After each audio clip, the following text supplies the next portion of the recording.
Hello प्यारे बच्चों।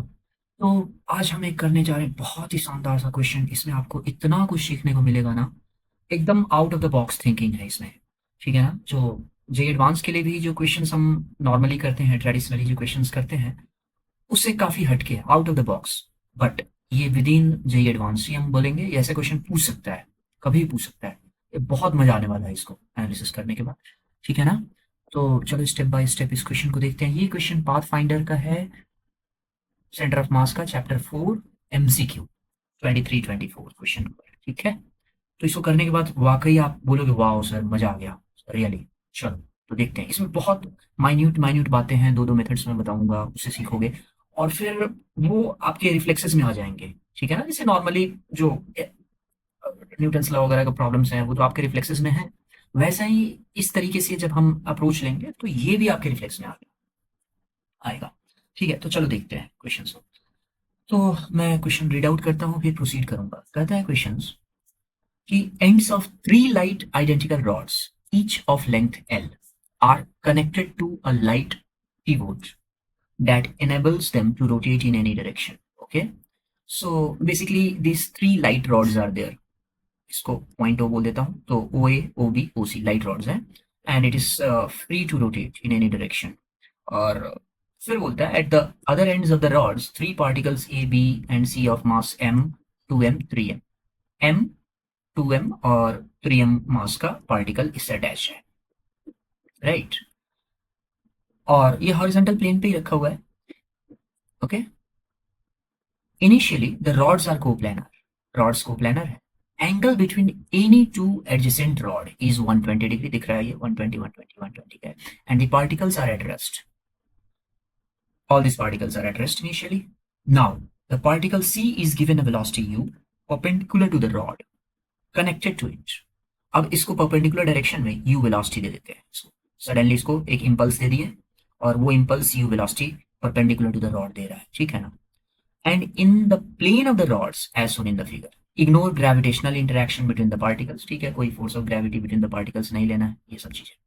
तो बोलता है कि denoting acceleration vector of the particles A, B and C by A vector, A B vector and AC vector respectively, which of the following conclusions can you make? 23। तो 23 number तो बहुत easy है, मतलब ये बहुत ही सुपर सिंपल है, इसमें कुछ करना ही नहीं है। 24 नंबर जो है उसमें मजा आने वाला है। ठीक है ना। उसका पूरा पोस्टमार्टम करेंगे, पूरा सर्वे। चलो करते हैं। तो 23 पहले कि एक्सेलरेशंस के बीच में क्या रिलेशन है, तो स्ट्रेट फॉरवर्ड है। इसमें तो हम देख सकते हैं कि अगर मैं तीनों को सिस्टम ले लूं और उसके बाद से देख सकते हैं कि कोई एक्सटर्नल फोर्स सिस्टम पे लग नहीं रहा है, ये हॉरिजॉन्टल प्लेन पे अगर रखा हुआ है तो external force, net external force zero है, तो acceleration of the centre of mass is zero, right. So we can write m1 a1 plus m2 a2 plus m3 a3 by m1 plus m2 plus m3 is 0. Likewise, I have applied. So in terms of the individual accelerations, I have written the acceleration of center of mass is equal to 0, right? So it will be mass of a times acceleration of a vector plus similarly 2m ab plus 3m ac vector equal to 0. And from here you're getting option number C. This is pretty easy. Now come on to 24. 24 में क्या कहता है? What are moduli of acceleration vectors of the particles A, B and C immediately after the particle C is given velocity? तो U को जैसे U velocity जैसे particle C को दे देते हैं, तो जस्ट आफ्टर दैट इन तीनों का एक्सेलरेशन क्या होगा, A, B और C का एक्सेलरेशन बताना है। तो ये सारे ऑप्शंस हैं। ठीक है, चलो अब एनालाइज करते हैं इसको स्टेप बाय स्टेप। तो सबसे पहले एनालिसिस करने के लिए स्टेप बाय स्टेप हम एनालिसिस करेंगे। सबसे पहले तो हम क्या करेंगे, ज्वाइंट ओ को देखें। पूरा रॉड मासलेस है, ठीक है, ज्वाइंट ओ। तो ज्वाइंट ओ अगर इसका भी मास जीरो होगा, राइट। हम बेसिकली पहले तो लाइट रॉड है ये सब, तो उसमें मैं टेंशन देखना चाह रहा हूँ, क्या ये टेंशन इक्वल होगा या नहीं। तो ओ को मैं अगर देखूं और ओ मेरा सिस्टम है, तो इस पे, इस ओ पे लगने वाले जो है T1 T2 T3 सिमेट्रिकली है ना, T1 T2 T3 120 120 120 पे अलाइन होंगे, राइट। अगर मैं इसका एफबीडी बनाऊं तो इस पे, ठीक है, ये इस टाइप से टेंशन फोर्सेस लगेंगे ओ पे। तो मैं लेमिस थ्योरम से भी बोल सकता हूँ कि T1 T2 T3 इक्वली होंगे, तीनों वेक्टर्स इक्वली स्पेस्ड है, इक्वल अलाइनमेंट पे हैं। तो T1 by sine 120 is equal to T2 by sine 120 equal to T3 by sine 120 degree using Lami's theorem. तो मैं बोल सकता हूँ कि तीनों रॉड्स में टेंशन जो होंगे वो बराबर होंगे, इज इक्वल टू टी में मान लिया। ठीक है। अब हम बात करते हैं एक्सेलरेशन किसका, ABC पूरा स्टेप बाय स्टेप इसमें एनालिसिस करना है, इसमें मल्टी कॉन्सेप्ट्स इन्वॉल्व है, ठीक है ना। इसलिए एक एक बात को हम एनालिसिस करेंगे तभी जाकर पूरा पिक्चर क्लियर होगा। देखो, तो ये एक बात पता चल गया कि हमने ओ को सिस्टम लिया, लैमेज लगाया, वहां से पता चल गया कि तीनों में टेंशन इक्वल है। अब मैं ए बी सी को ग्राउंड फ्रेम से एक्सेलरेशन देख रहा हूँ, तो एक्सेलरेशन ऑफ ए कितना होगा, तो ए का एफबीडी पे अगर मैं देखूं तो टेंशन टी है लगता हुआ, तो T by M, T by 2m, acceleration of B, acceleration of C, T by 3m। और मैं एक यूनिट वेक्टर डिफाइन कर लिया। ओ टू ए के डायरेक्शन में एक unit vector R A cap है, तो अपोजिट डायरेक्शन है minus R A cap, minus R B cap, minus R C cap हो गया है ना। आर बी कैप है O to B vector, R B cap unit vector along O to B. Similarly unit vector along O to C, R C cap है, तो ये ए C vector भी आ गया माइनस आर सी कैप है ना, direction wise. तो ground frame से इन सब का एक्सेलरेशन हमें पता चल गया इन टर्म्स ऑफ टेंशन। तो अब हमारे को निकालना क्या है, निकालना है हमारे को इन सब का मॉडुलस ऑफ एक्सेलरेशन निकालना है, मैग्नीट्यूड ऑफ एक्सेलरेशन, तो मतलब टेंशन निकालना होगा। अब निकालना है टेंशन, टेंशन निकालने के लिए फिर सोचना पड़ेगा अब क्या करा जाए, ठीक है ना।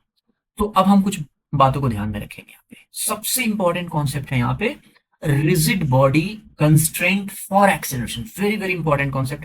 और लाइक 99.9% क्वेश्चन हम नहीं टैकल करते हैं। इवन मैं भी क्लासरूम में जनरल बच्चे होते हैं उनको ये सब बातें नहीं बताता हूँ, टॉप बैचेस में ये सब बातें बताता हूँ मैं, ठीक है। वो ये है rigid body constraint for acceleration. हम तो ये जानते हैं कि rigid body constraint for velocity क्या है, कि ठीक है अगर इस पॉइंट 1 का वेलोसिटी इस डायरेक्शन में होगा v1, तो v1 cos theta 1 equal to v2 cos theta 2, ये जानते हैं। एक्सेलरेशन के लिए हम क्या लिखेंगे, इसी फंडा को यूज करना है यहाँ पे, है ना। अगर इस फंडा को यूज कर लिया प्रॉब्लम डन, बस। तो अब हमारे को ये देखना है कि एक्सेलरेशन ऑफ ओ क्या जीरो है या नहीं। वेलोसिटी के बारे में भी चर्चा करेंगे, एक्सेलरेशन के बारे में। तो एक्सेलरेशन ऑफ ओ जीरो नहीं होगा using this rigid body constraint. अभी मैं बताऊंगा रिजिड बॉडी, ये वाला रिजिड बॉडी कंस्ट्रेंट कैसे लिखा हूं, प्रेटी सिंपल है, अभी मैं बताता हूं। तो पहले वेलोसिटी एक बार देख लें कि ओ ए बी का वेलोसिटी क्या है। देखो सी का जो वेलोसिटी है वो इस डायरेक्शन में है ना, किस डायरेक्शन में, इस डायरेक्शन में सी का वेलोसिटी यू है, परपेंडिकुलर टू द रॉड, ऐसा दे रखते हैं वेलोसिटी। अब ओ का वेलोसिटी क्या होगा, तो again rigid body constraint for velocity लगा देंगे, है ना, रॉड्स के लिए। तो ये इसके परपेंडिकुलर है, तो नेचुरली सी का कोई वेलोसिटी का कंपोनेंट रॉड की तरफ है नहीं, तो ओ का भी वेलोसिटी रॉड की तरफ, ओसी की तरफ होना ही नहीं चाहिए, है ना, इस डायरेक्शन में नहीं होना चाहिए, ठीक है, ये बात पता चल गया। तो यानी ओसी के अलोंग में ओ का वेलोसिटी नहीं होना चाहिए, फाइन। अब देखो ये जो टेंशन डेवलप हुआ है आफ्टर गिविंग दिस इंपल्स, ठीक है, इंपल्स तो हम दे रहे हैं रॉड ओसी के परपेंडिकुलर, तो ये टेंशन नॉन इंपल्सिव होगा क्योंकि ये इस डायरेक्शन में हम इंपल्स दे रहे हैं, है ना। Just after the U velocity is given to C, ये जो टेंशन डेवलप हुआ है वो तो नॉन इंपल्सिव होगा। अब देखो भाई, अगर यहां ओ पे देख रहे हैं, ओ पे अगर हम देख रहे हैं तो टेंशन टेंशन टेंशन, ठीक है, तो ये इस पे ओ पे नेट फोर्स तो जीरो है भाई, नेट फोर्स जो है ओ पे जीरो है। अभी तो हमने देखा लैमिस थ्योरम में नेट फोर्स जीरो है, तो नेट फोर्स जीरो है तो हम क्या कह सकते हैं कि नेट एक्सेलरेशन भी जीरो होगा, नहीं, ये मासलेस है ना, यहाँ पे ऐसा कुछ मास है नहीं। तो अगर मैं कहूं कि नेट फोर्स जीरो है, एफ नेट इज जीरो, तो F net is equal to इस पार्टिकल ओ के लिए मास टाइम्स एक्सेलरेशन, है ना, तो मास तो इसका जीरो है, तो एक्सेलरेशन नॉन जीरो यहाँ पे होगा क्योंकि फोर्स जीरो होगा, एक्सेलरेशन नॉन जीरो होगा। और इस बात को हम प्रूव भी कर सकते हैं रिजिड बॉडी कंस्ट्रेंट से, ठीक है। तो अब ये देखो ओ का वेलोसिटी क्या होगा, वो मैं डिस्कस करना चाह रहा था। ओ का जो वेलोसिटी होगा वो भी जीरो होगा, है ना, क्योंकि वो कोई इस पे कोई इंपल्स लग नहीं रहा है, tension T T T, net force ही जीरो है, इनफैक्ट ओ पे कोई इंपल्स लग नहीं रहा है, इंपल्सिव फोर्स ही जीरो है, तो कोई इंपल्स देगा नहीं, तो ओ का velocity will be zero. Interesting ना, तो यही मैं यहाँ बताना चाह रहा था यहाँ पे, ठीक है। मैं इसको फॉर द टाइम बता देता हूँ। तो ये जो है मैं बताना चाह रहा था कि ओ का जो वेलोसिटी होगा वो क्या होगा, वो जीरो होगा, ठीक है, इतनी बात समझ में आ गया। अब ओ का जब जीरो होगा वेलोसिटी, तो क्या ए का जीरो होगा, यस, ए का भी वेलोसिटी जीरो होगा, क्यों, रिजिड बॉडी कंस्ट्रेंट, वो जो भी टेंशन लगेगा वो इस डायरेक्शन में लगेगा, अगर इसका वेलोसिटी जो है कि वो जीरो है इस डायरेक्शन में, तो इसका वेलोसिटी जीरो होगा। सिमिलरली बी का वेलोसिटी जीरो होगा just after the impulse is given to C to give this velocity. तो ये बात पता चल गया हमें, ओ ए बी इन सब का वेलोसिटी जीरो हो गया, वेलोसिटी के लिए हम रिजिड बॉडी कंस्ट्रेंट लगा दिया। अब हम फिर बात करेंगे rigid body constraint for acceleration लिखना, जो मैं यहाँ पे लिखा हूँ उसको मैं एक बार जस्ट एक्सप्लेन कर देता हूँ, सिंपल दैट वो कैसे मैं लिख रहा हूँ, RB constraint, rigid body constraint acceleration. देखो जनरली बच्चा लोग क्या कर लेगा, ये लिखेगा सर वेलोसिटी का इधर कंपोनेंट v1 जैसे होता है तो v1 cos theta 1 equal to v2 cos theta 2, similarly a1 cos theta 1 equal to a2 cos theta 2। But acceleration के लिए ऐसा नहीं कर सकते हैं। कब? जब ओमेगा नॉन जीरो है, तब ऐसा नहीं बोल सकते हैं, तब ऐसा नहीं बोल सकते हैं। तो उस केस में मैं कैसे लिखूंगा, तो अब देखो बड़ी सिंपल है इसको, ऐसे तुम सिंपल फिजिक्स से एनालाइज करो इसको। बहुत हम कैलकुलस वगैरह कुछ यूज नहीं कर रहे हैं for the time being, no maths. तो इसको समझने के लिए हम ऐसे करते हैं कि पॉइंट वन पे हम बैठ गए, ठीक है। वन पे जब बैठोगे और टू को देखोगे तो भाई टू, ये जो रॉड है वो तो घूमता हुआ दिखेगा ना, वन से टू वाला जो रॉड है वो घूमता हुआ दिखेगा। उसके कारण जो एक एक्सेलरेशन इधर दिखेगा ना, वो कितना दिखेगा, omega square into length of the rod. ये ऐसा एक्सेलरेशन दिखेगा, सेंटीमीटर एक्सेलरेशन यहाँ से बैठ करके, ठीक है। तो वही माइनस ओमेगा स्क्वायर एल मैं लिख दिया हूँ। अच्छा, अब मैं फिर ग्राउंड फ्रेम में आ जाता हूँ, तो इसके एक्सेलरेशन को मैं ऐड कर देते हैं, किस डायरेक्शन में, रॉड के डायरेक्शन में, ठीक है। रॉड के डायरेक्शन में इसका एक्सेलरेशन कितना होगा, तो a1 cos थीटा 1 है, तो ये हो जाएगा a1 cos theta 1 minus omega square L. और यही जो एक्सेलरेशन है पॉइंट टू का है, किस डायरेक्शन में, रॉड के डायरेक्शन में। किस फ्रेम से, ग्राउंड फ्रेम से। तो किसके इक्वल होगा, तो ग्राउंड फ्रेम से जो इसका एक्सेलरेशन है वो तो a2 है, तो वो जो दिखेगा वो a2 cos थीटा है। सिंपल ना, ये इंटरेस्टिंग से हमने बता दिया, ठीक है। ये सिंपली यूजिंग फिजिक्स हम एनालाइज कर लिया। इसको हम आगे भी प्रूव करेंगे सिंपल यूजिंग डॉट प्रोडक्ट लेके भी हम प्रूव कर सकते हैं ये वाला चीज, ठीक है, मैं बताऊंगा आगे। ओके, चलो, तो ये बात हमें पता चल गया कि एक्सेलरेशन ऑफ ओ जीरो नहीं होगा, एक्सेलरेशन ऑफ ओ जीरो नहीं होगा, ठीक है। वेलोसिटी ऑफ ओ जीरो होगा, ठीक है, ए बी का भी जीरो होगा, but acceleration of O non zero होगा। और इसका डायरेक्शन भी नहीं पता है, एक्सेलरेशन ऑफ ओ का डायरेक्शन नहीं पता है, ठीक है ना। तो अब हम इसको बस इसी कॉन्सेप्ट को यूज करना है ना, मजेदार कॉन्सेप्ट है ना। ऐसा कभी पढ़े नहीं होगे आप लोग, है ना, क्वेश्चन भी नहीं किए होंगे। तो अब देखो मैं पूरा स्टेप बाय स्टेप एनालिसिस कर रहा हूँ यहाँ। तो फिर मैं बोलता हूँ स्टेप टू में अब आ जाओ। स्टेप टू में क्या है, यूज एक्सेलरेटेड फ्रेम ओ। तो ओ अब हमें पता चल गया कि एक्सेलरेटेड फ्रेम है, ठीक है, ओ जो एक्सेलरेटेड पॉइंट है। तो इस फ्रेम में अब हम बैठ करके एक्सेलरेशन लिखेंगे ए बी एंड सी का, and take dot product with R A cap R B cap and R C cap. ये सब मैं बताऊंगा क्यों कर रहा हूँ ऐसा। तो this is a unique approach, एक यूनिक अप्रोच मैं ले रहा हूँ, ये ट्रेडिशनल अप्रोच नहीं है। इस प्रॉब्लम को सॉल्व करने के लिए स्टेप टू में यूनिक अप्रोच ले रहा हूँ, और यहाँ पे एक्सेलरेशन ऑफ पॉइंट ओ निकालने की जरूरत नहीं पड़ेगी, इसीलिए यूनिक अप्रोच है, ठीक है। मैं इसका ऑल्टरनेटिव मेथड भी बताऊंगा आगे। तो देखो, अब देखो कैसे, ठीक है। तो मैं ओ पे बैठ जाता हूँ, ओ पे बैठ करके ए बी सी का एक्सेलरेशन लिखूंगा। तो A acceleration of A with respect to क्या लिखा, A vector minus A vector, ठीक है, रिलेटिव एक्सेलरेशन जानते ही हैं। अब मैं यहाँ पे क्या कर रहा हूँ, डॉट प्रोडक्ट ले लिया आर ए कैप से, बोथ साइड्स डॉट प्रोडक्ट ले रहा हूँ। क्यों ले रहा हूँ देखो, और यही मैजिक आ जाएगा, यही रिजिड बॉडी कंस्टेंट भी है, डॉट प्रोडक्ट लेते हुए ये रिजिड बॉडी कंस्टेंट बन जाएगा। तो acceleration of A with respect to O क्या होगा, अब देखो भाई, यहाँ देख लो, बहुत ही मजेदार है। यहाँ पे ओ पे जैसे हमने बैठा, तो भाई इसका तो रिलेटिव वेलोसिटी तो जीरो दिखा ना, मतलब इसका ओमेगा तो जीरो दिखा, ओ ए का ओमेगा जीरो दिखेगा अगर यहाँ बैठ गए तो, है ना। तो इसका ओमेगा जीरो दिखा, तो acceleration of A with respect to O क्या है, वही तो ओमेगा स्क्वायर एल है जो कि जीरो है, तो इसलिए मैंने इसको जीरो बोल दिया। Because velocity of A with respect to O का कोई परपेंडिकुलर डायरेक्शन में कंपोनेंट ही नहीं है, मतलब ओमेगा ये देगा ही नहीं, है ना, इसका ओमेगा ही नहीं देगा। Omega of A with respect to O zero है, तो हम बोल देंगे कि जीरो हो गया। ओके, अब एक्सेलरेशन ऑफ ए हमें पता है ना, ए का एक्सेलरेशन तो अभी हम ऊपर देखे हैं, टी बाई एम है यहाँ पे, किस डायरेक्शन में, तो ओ के डायरेक्शन में। और जब डॉट प्रोडक्ट लोगे आर ए कैप से, आर ए कैप क्या है, तो अभी हमने डिफाइन किया था R A cap. R A cap है ओ से ए के डायरेक्शन में unit vector, R B cap O से बी के डायरेक्शन में, आर सी कैप ओ से सी के डायरेक्शन में। चलो, थोड़ा सा ये लंबा वीडियो जा रहा है क्योंकि मैं एक एक बात को एक्सप्लेन कर रहा हूँ। वैसे मैं सारा स्टेप्स हर चीज लिख दिया हूँ सो डैट कि मुझे लिखने में टाइम ना लगे। अदरवाइज क्या होगा ना कि मैं लिखने में ज्यादा टाइम लगा दूंगा, जो मैं बात बताना चाह रहा हूँ, छोटी छोटी बातें, प्यारी प्यारी कॉन्सेप्चुअल बातें, वो नहीं बता पाऊंगा, है ना। बाकी तो आप लिखोगे ही, साथ में अपना नोटबुक उठाओगे, जो जो मैं कर रहा हूँ वो सब लिखोगे, लेकिन मेरी बात को ध्यान से सुनो, सुनोगे बहुत ज्यादा फायदा होगा तुम्हें। मतलब एक बात तुम्हारे माइंड में बैठ जाएगा, लगेगा ओ वाह, क्या नया से अप्रोच मिल रहा है मुझे इस क्वेश्चन को करने के बाद, ठीक है ना। तो मैं ये बताना चाह रहा हूँ ए vector dot are A cap क्या है, तो एक्सेलरेशन ऑफ ए का कंपोनेंट है आर ए कैप के डायरेक्शन में ना, आर ए कैप इस डायरेक्शन में, इस डायरेक्शन में, जो कि माइनस टी वाई एम लिख देंगे क्योंकि डायरेक्शन तो अपोजिट ही है, ठीक है, तो माइनस टी वाई एम बन गया। और इसको हम एज इट इज रहने देते हैं, यही यही मैजिक है इस मेथड का, यूनिक मेथड का मैजिक यही है कि मैं acceleration of A, acceleration of O में कोई इंटरेस्टेड नहीं हूं, है ना, ओ का एक्सेलरेशन में कोई इंटरेस्टेड हूं ही नहीं मैं। मतलब ये जो बता रहा है, ये क्या बता रहा है, एक्सेलरेशन ऑफ ओ किस डायरेक्शन में, आर ए कैप के डायरेक्शन में। तो भाई यही तो है रिजिड बॉडी कंस्ट्रेंट, यही तो है कि नहीं, सेम ही चीज तो है रिजिड बॉडी कंस्ट्रेंट। ये एक्सेलरेशन ऑफ ओ किस डायरेक्शन में, तो अलोंग द रॉड बता रहा है, आर ए कैप के डायरेक्शन में। तो ये इक्वेशन जो है बेसिकली, ये जो पूरा जो ये इक्वेशन जो मैं बताना चाह रहा हूं, ठीक है ना, कि ये पूरा इक्वेशन ये सारे, ये जितने इक्वेशन है वो एग्जैक्टली आइडेंटिकल ही है इसके। इसको मैं अदरवाइज में दूसरे मेथड से बता दिया इसको, है ना, डॉट प्रोडक्ट लेकर बता दिया, तो सेम ही है, रिजिड बॉडी कंस्टेंट है। बट यूनिक बात क्या है कि मुझे एक्सेलरेशन ऑफ ओ निकालने की जरूरत नहीं पड़ी। ठीक है, तो मैंने इसको सिंप्लीफाई कर दिया कि चलो भाई ये तो जीरो बन गया, और ये क्या बन गया, माइनस टी बाई एम, और माइनस इसको मैंने एज इट इज यहां नीचे लिख दिया। सिमिलरली बी और सी के लिए यही काम करते हैं।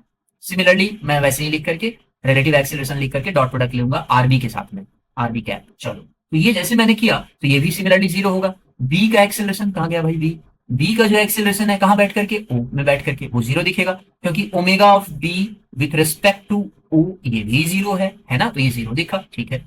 ओमेगा स्क्वायर आर वाला टर्म तो जीरो हो गया, तो ये वाला टर्म जीरो। और acceleration of B RB cap के डायरेक्शन में कितना है, तो इसका एक्सेलरेशन तो नीचे के डायरेक्शन में है ना, नीचे के डायरेक्शन में है, इस डायरेक्शन में टी बाई टू एम है, और आरबी कैप तो हम ऊपर लिए हैं तो माइनस में आ जाएगा, उसका जो कॉम्पोनेंट ऑपोजिट में हो गया, तो वो आ गया हमारा माइनस में, तो इस तरीके से minus T by two M लिख दिया। और सिमिलरली मैंने इसके इसके साथ कोई छेड़छाड़ नहीं किया, एक्सेलरेशन ऑफ ओ वेक्टर को एज इट इज लिख दिया। सिमिलरली मैं वही काम सी के लिए कर रहा हूं, है ना, फिर से लिखा रिलेटिव एक्सेलरेशन, डॉट प्रोडक्ट लिया, यहां पे minus U square by L होगा, क्यों, यही तो है ना बात। देखो सी में जैसे बैठ सी का एक्सेलरेशन देखोगे ओ में बैठ करके तो क्या दिखेगा, एक इस डायरेक्शन में ओमेगा स्क्वायर आर दिखेगा ना, इस डायरेक्शन में, है ना, तो इसको ये दिखेगा omega square into length L, यही वाला लेंथ ऑफ द रॉड इस डायरेक्शन में। तो मैं माइनस लिख रहा हूं क्यों, क्योंकि आरसी कैप तो हमारा ओ से सी के डायरेक्शन में है, ठीक है ना, और ओमेगा क्या है, यू बाई एल ही है, यहां से बैठ करके देखेंगे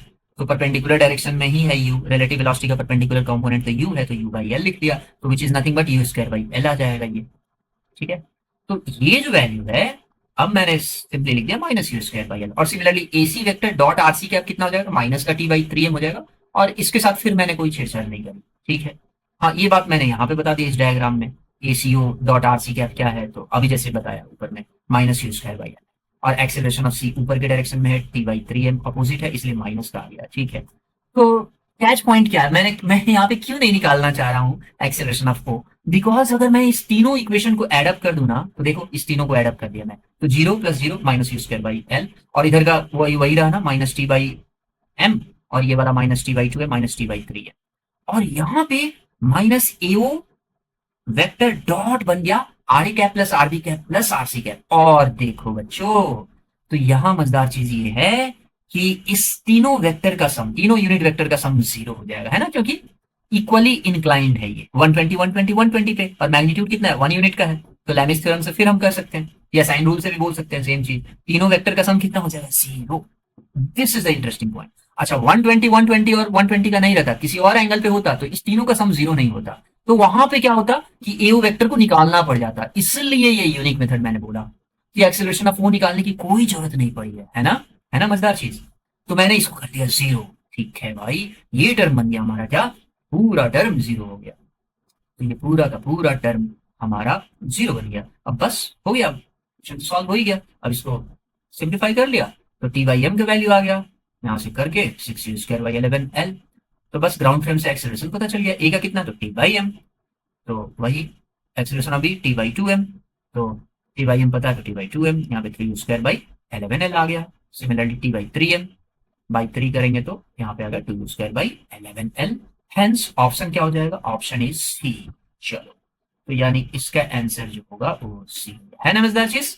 तो इस पूरे बात से हमें सीखने को क्या मिला कि rigid body constraint for acceleration लिखना आना चाहिए, ठीक है, ओके।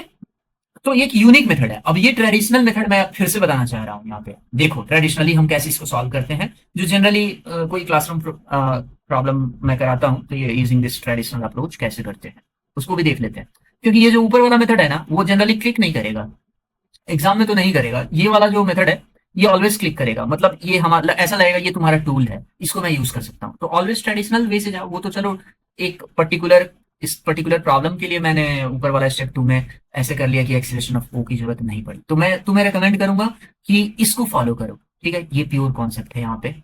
तो यहाँ जो मैं बताना चाह रहा हूँ वो ऑल्टरनेटिव अप्रोच वो ये है, वो क्या है, apply directly the rigid body constraint for acceleration for all three rods. Concept क्या है, अभी हमने ऊपर बता ही दिया था कि यहाँ पे बैठ करके देखेंगे तो एक इसका ओमेगा स्क्वायर इंटू एल इधर को दिखेगा, तो माइनस ओमेगा स्क्वायर एल, और ग्राउंड पे आ जाएंगे तो ए वन एक्सेलरेशन का कॉम्पोनेंट इधर लिख देंगे तो ए वन कॉस थीटा 1 हो जाएगा, और यही नेट एक्सेलरेशन 2 का दिखेगा रॉड की तरफ में, जो कि ए टू कॉस थीटा 2 बोला। तो इसी कॉन्सेप्ट को बार बार यूज कर लेना। अब इसको यूज करने के लिए मैंने क्या किया, तो अब एक बार फिर देख लो इधर, इसको यूज करने के लिए मैं अब सब एंगल्स वैंगल्स ये सब कर रहा हूँ। तो अब ओ का मैं एक्सेलरेशन में इंटरेस्टेड हूँ, क्योंकि इसके बिना फिर होगा नहीं काम ना।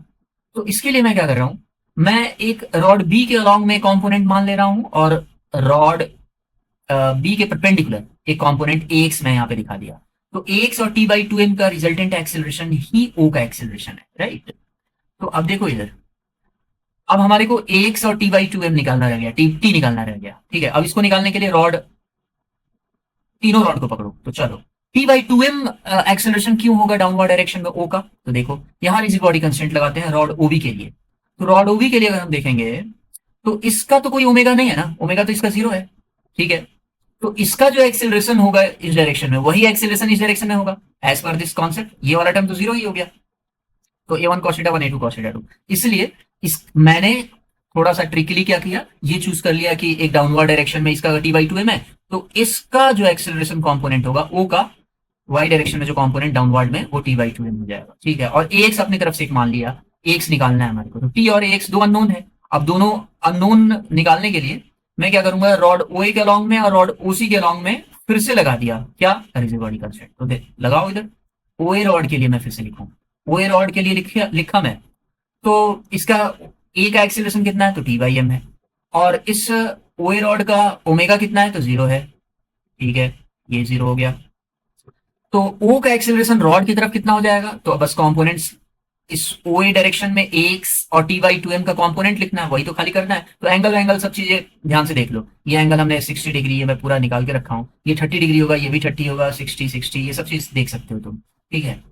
तो फिर से ये वाला एंगल है 30 डिग्री, तो एक्स का इधर वाला कंपोनेंट कितना हो गया, X cos 30, T by two M का कंपोनेंट कितना हो गया, तो T by two M cos 60, minus का लिया हूँ क्योंकि इसका इधर इस डायरेक्शन में भागेगा, और टी बाई एम हम इधर को पॉजिटिव लिया है ना, तो इसलिए माइनस, तो एक इक्वेशन 1 आ गया। सिमिलरली अब हम रॉड ओसी के लिए रिजिड बॉडी कंस्ट्रेंट लिखते हैं, वो कितना हो जाएगा, तो सी का एक्सेलरेशन कितना है, तो टी बाई थ्री एम है, किस डायरेक्शन में, इस डायरेक्शन में, है ना, ओ के डायरेक्शन में। तो T by three M C के लिए जो एक्सेलरेशन होगा वही एक्सेलरेशन कितना होगा, तो अब यहां रिजिड बॉडी कंस्टेंट में ओमेगा वाला टर्म आ जाएगा, क्योंकि ओ पे बैठ करके जब हम देखेंगे तो एक एक्सेलरेशन दिखेगा along C two which is nothing but omega square L, which is omega is U by L, तो so U square by L आ गया।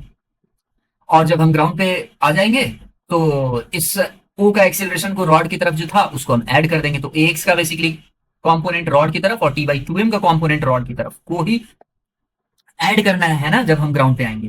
तो एक्स का कंपोनेंट कितना होगा, तो X cos 30, T by two M का component T by two M cos 60, because ये वाला एंगल 60 डिग्री, ठीक है। और माइनस क्यों ले रहा हूं, बिकॉज इस दोनों का जो कंपोनेंट है वो इस डायरेक्शन में भागेगा, इधर भागेगा, है ना। तो इधर जब भागेगा, but T by three M मैं लिख रहा हूं, इसका जो एक्सेलरेशन है वो इस डायरेक्शन में, ठीक है।